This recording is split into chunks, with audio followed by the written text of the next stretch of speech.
प्रयागराज महाकुंभ में श्रद्धालुजनों की भारी भीड़ है। लगभग 8 से 10 करोड़ श्रद्धालु इस समय प्रयागराज के अंदर मौजूद है। कल भी 5.5 करोड़ श्रद्धालुजनों ने महाकुंभ का स्नान किया था। ये जो भारी दबाव श्रद्धालुजनों के कारण और श्रद्धालुओं के संगम नोच पर जाने के कारण वहाँ पर एक बना हुआ है, लेकिन पूरा प्रशासन मौके पे वहाँ मौजूद है।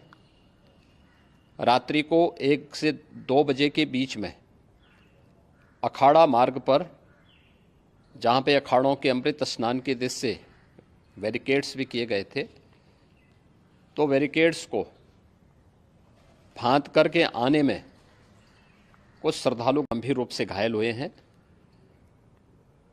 उन्हें तत्काल हॉस्पिटल में पहुंचा करके उपचार आदि की व्यवस्था उनके लिए की गई है। उनमें से कुछ श्रद्धालु गंभीर रूप से घायल हैं। लगातार प्रशासन स्थानीय स्तर पर श्रद्धालुओं की सकुशल स्नान कराने के दृष्टि से रात्रि को कल सायंकाल 6:30-7 बजे से ही मौनी अमावस्या का मुहूर्त प्रारंभ होने के बाद से ही लगातार लगा हुआ है। प्रयागराज में महाकुंभ में श्रद्धालुजनों के सकुशल स्नान करने, अमृत स्नान के लिए देश भर से आए हुए श्रद्धालुजनों की व्यवस्था के लिए, उनके कुशल क्षेम के लिए आदरणीय प्रधानमंत्री जी का प्रातःकाल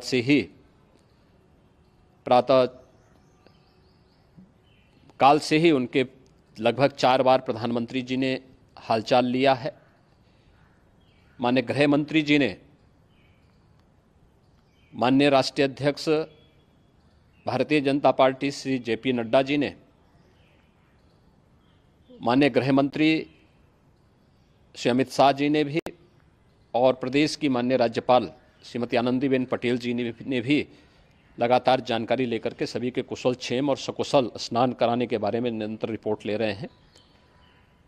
हम लोगों की प्रातःकाल से ही श्रद्धालुजन जो भी आए हैं वे स्नान कर सकें, इसके लिए यहाँ पे उच्च स्तरीय बैठक भी चल रही है, जिसमें मुख्य सचिव भी हैं, DGP हैं, प्रमुख सचिव गृह हैं, मुख्यमंत्री कार्यालय के अपर मुख्य सचिव के साथ ADG लॉ एंड ऑर्डर के साथ साथ अन्य वरिष्ठ अधिकारीगण मौजूद हैं। प्रयागराज में हालात वर्तमान में नियंत्रण में हैं, लेकिन भीड़ का दबाव बहुत बना हुआ है। अखाड़ा परिषद से जुड़े हुए पदाधिकारियों के साथ मैंने स्वयं भी बातचीत की है। आचार्य महामंडलेश्वरों से भी, पूज्य संतों के साथ भी मेरी बातचीत हुई है, और पूज्य संतों ने बड़ी ही विनम्रता के साथ इस बात को कहा है कि नहीं, श्रद्धालु जन पहले स्नान करेंगे और फिर जब उनका दबाव कुछ कम होगा और वे सकुशल वहाँ से निकल जाएंगे, तब हम लोग स्नान करने के लिए संगम की तरफ जाएंगे। अभी पहले श्रद्धालु जनों को, चूँकि देश भर से आए हैं, तो इसके लिए उन्हें सभी अखाड़े इसके लिए सहमत हैं और सभी लोग इस व्यवस्था के साथ जुड़े हुए हैं।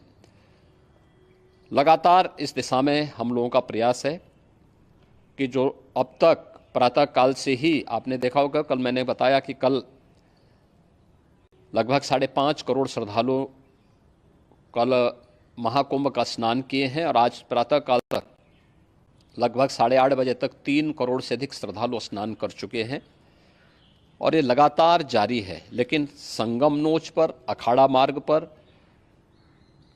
नागवासुकी मार्ग पर लगातार दबाव बना हुआ है, और वहाँ पर श्रद्धालुजनों की सुविधा के लिए भी हर प्रकार की वहाँ पर प्रशासन पूरी मुस्तैदी के साथ लगा हुआ है।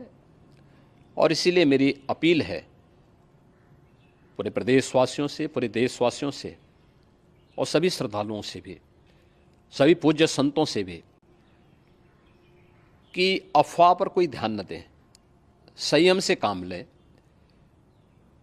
ये सब आयोजन सभी लोगों का है। प्रशासन उनकी सेवा के लिए पूरी तत्परता के साथ लगा हुआ है। केंद्र और राज्य सरकार पूरी मजबूती के साथ वहाँ पर हर प्रकार का सहयोग करने के लिए तत्पर है। लेकिन कोई किसी अफवाह पे ध्यान न दे।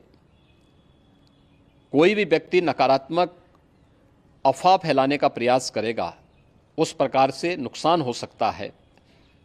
और जहाँ पर हैं आप, लगभग 15 से 20 किलोमीटर के दायरे में अस्थायी घाट बनाए गए हैं, उसमें कहीं भी वे स्नान कर सकते हैं। आवश्यक नहीं कि संगम नोच की तरफ ही आएं, क्योंकि भीड़ देखते हुए खासतौर पर जो बुजुर्ग हैं, बच्चे हैं, श्वास के रोगी हैं, उनको लंबी दूरी तय नहीं करनी चाहिए। और जहाँ पर हैं वहीं पर आराम से पहले स्थिर होकर के कार्य करें, वहाँ पर रह करके।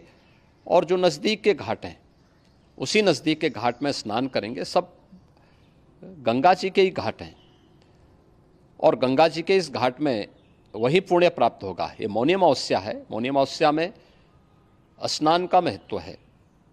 संगम में स्नान का दबाव बहुत ज़्यादा है, इसलिए सभी लोग अगर वहाँ पे इसमें अपना सहयोग करेंगे तो सकुशल हम सभी श्रद्धालु जनों को वहाँ पर स्नान करने में सफल होंगे। और फिर इसके उपरांत अमृत स्नान के लिए पूज्य संतों से भी